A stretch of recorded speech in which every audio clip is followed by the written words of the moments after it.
ఎలుగుమట్టలో ప్రభుత్వం 600 మంది పేదల ఇల్లు మొత్తం కూడా అర్ధరాత్రి పూట దాడి చేసి కూలగొట్టి వాళ్ళందరినీ కూడా రోడ్డున పడేశారు. అత్యంత దుర్మార్గమైన చర్య, అమానవీయమైన చర్య ఇది. దీన్ని తీవ్రంగా ఖండిస్తూ ఉన్నాం. ఇలా వామపక్ష పార్టీలన్నీ నిర్వాసితులకు అండగా ఇవాళ ముందుకు రావడం జరిగింది. ప్రభుత్వం అది భూదాన భూమి కాదు, ప్రభుత్వ భూమి అని చెప్పి అంటున్నారు. ప్రభుత్వ భూమి నుండి ప్రభుత్వం ప్రజలకు ఇచ్చే హక్కు ప్రభుత్వానికి ఉంది కాబట్టి వాళ్ళందరినీ పట్టాదారులుగా హక్కులు కల్పిస్తే బాగుండేది. కానీ ఇవ్వకుండా ప్రభుత్వం మొత్తం కూడా కూల్చేసి వాళ్ళని రోడ్డున పాలు చేశారు. పైగా వాళ్ళకి ఇప్పుడు వాళ్ళ ఇల్లు కట్టిస్తాం, న్యాయం చేస్తామని చెప్పి కథలు చెబుతూ ఉన్నారు. చాలా అన్యాయం ఇది, చాలా తప్పు ఇది. ప్రభుత్వం ఇప్పటికైనా సరే వాళ్ళందరికీ కూడా అక్కడే మళ్ళీ ఆ ఎలుగుమట్టలోనే కూల్చిన దగ్గరే వాళ్ళందరికీ కూడా అదే స్థలాల్లో వాళ్ళకి ఇల్లు ఇవ్వాలి, ఇళ్ల స్థలాలకు పట్టాలు ఇవ్వాలి. డబుల్ బెడ్రూమ్ ఇందిరమ్మ ఇళ్ళ పథకం కింద డబుల్ బెడ్రూమ్ ఇల్లు కట్టించి ఇవ్వాల్సిన అవసరం ఉంది.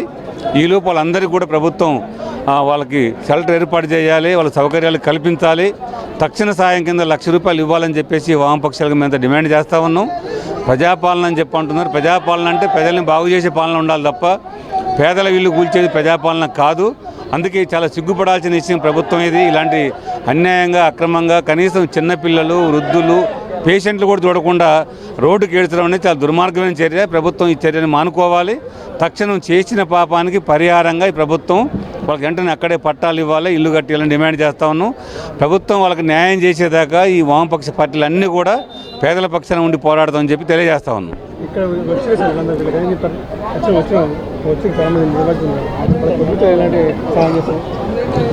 వాళ్ళ తరపున ఇప్పటికీ మేము అందరం వచ్చాము, వాళ్ళకి ధైర్యం చెబుతున్నాం. వాళ్ళ సమస్య పరిష్కారం మీద అండగా ఉంటామని చెప్పాము. ఈ విషయం మీద మేము కలెక్టర్ని కలుస్తాం, మంత్రులను కలుస్తాం. వాళ్ళకి ప్రభుత్వం అక్కడ పట్టాలు ఇచ్చేదాకా, ఇల్లు కట్టించేదాకా, న్యాయం జరిగేదాకా వాళ్ళ వెనకాల నుండి పోరాటం చేస్తాం. ఎలుగుమట్టలో ప్రభుత్వం 600 మంది పేదల ఇల్లు మొత్తం కూడా అర్ధరాత్రి పూట దాడి చేసి కూలగొట్టి వాళ్ళందరినీ కూడా రోడ్డున పడేశారు. అత్యంత దుర్మార్గమైన చర్య, అమానవీయమైన చర్య ఇది. దీన్ని తీవ్రంగా ఖండిస్తూ ఉన్నాం. ఇలా వామపక్ష పార్టీలన్నీ నిర్వాసితులకు అండగా ఇవాళ ముందుకు రావడం జరిగింది. ప్రభుత్వం అది భూదాన భూమి కాదు, ప్రభుత్వ భూమి అని చెప్పి అంటున్నారు. ప్రభుత్వ భూమి నుండి ప్రభుత్వం ప్రజలకు ఇచ్చే హక్కు ప్రభుత్వానికి ఉంది కాబట్టి వాళ్ళందరినీ పట్టాదారులుగా హక్కులు కల్పిస్తే బాగుండేది. కానీ ఇవ్వకుండా ప్రభుత్వం మొత్తం కూడా కూల్చేసి వాళ్ళని రోడ్డున పాలు చేశారు. పైగా వాళ్ళకి ఇప్పుడు వాళ్ళ ఇల్లు కట్టిస్తాం, న్యాయం చేస్తామని చెప్పి కథలు చెబుతూ ఉన్నారు. చాలా అన్యాయం ఇది, చాలా తప్పు ఇది. ప్రభుత్వం ఇప్పటికైనా సరే వాళ్ళందరికీ కూడా అక్కడే మళ్ళీ ఆ ఎలుగుమట్టలోనే కూల్చిన దగ్గరే వాళ్ళందరికీ కూడా అదే స్థలాల్లో వాళ్ళకి ఇల్లు ఇవ్వాలి, ఇళ్ల స్థలాలకు పట్టాలు ఇవ్వాలి. డబుల్ బెడ్రూమ్ ఇందిరమ్మ ఇళ్ళ పథకం కింద డబుల్ బెడ్రూమ్ ఇల్లు కట్టించి ఇవ్వాల్సిన అవసరం ఉంది. ఈలోపు వాళ్ళందరికీ కూడా ప్రభుత్వం వాళ్ళకి షెల్టర్ ఏర్పాటు చేయాలి, వాళ్ళ సౌకర్యాలు కల్పించాలి. తక్షణ సాయం కింద ₹1,00,000 ఇవ్వాలని చెప్పేసి వామపక్షాలకు మేము డిమాండ్ చేస్తూ ఉన్నాం. ప్రజాపాలన అని చెప్పి అంటున్నారు. ప్రజాపాలన అంటే ప్రజల్ని బాగు చేసే పాలన ఉండాలి తప్ప పేదల ఇల్లు కూల్చేది ప్రజాపాలన కాదు.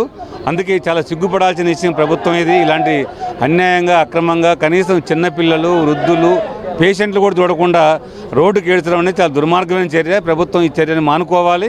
తక్షణం చేసిన పాపానికి పరిహారంగా ఈ ప్రభుత్వం వాళ్ళకి వెంటనే అక్కడే పట్టాలు ఇవ్వాలి, ఇల్లు కట్టాలని డిమాండ్ చేస్తూ ఉన్నాం. ప్రభుత్వం వాళ్ళకి న్యాయం చేసేదాకా ఈ వామపక్ష పార్టీలు అన్నీ కూడా పేదల పక్షాన ఉండి పోరాడతామని చెప్పి తెలియజేస్తా ఉన్నాం.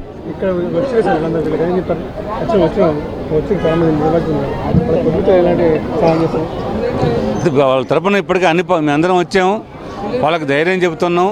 వాళ్ళ సమస్య పరిష్కారం మీద అండగా ఉంటామని చెప్పాము. ఈ విషయం మీద మేము కలెక్టర్ని కలుస్తాం, మంత్రులను కలుస్తాం. వాళ్ళకి ప్రభుత్వం అక్కడ పట్టాలు ఇచ్చేదాకా, ఇల్లు కట్టించేదాకా, న్యాయం జరిగేదాకా వాళ్ళ వెనకాల నుండి పోరాటం చేస్తాం.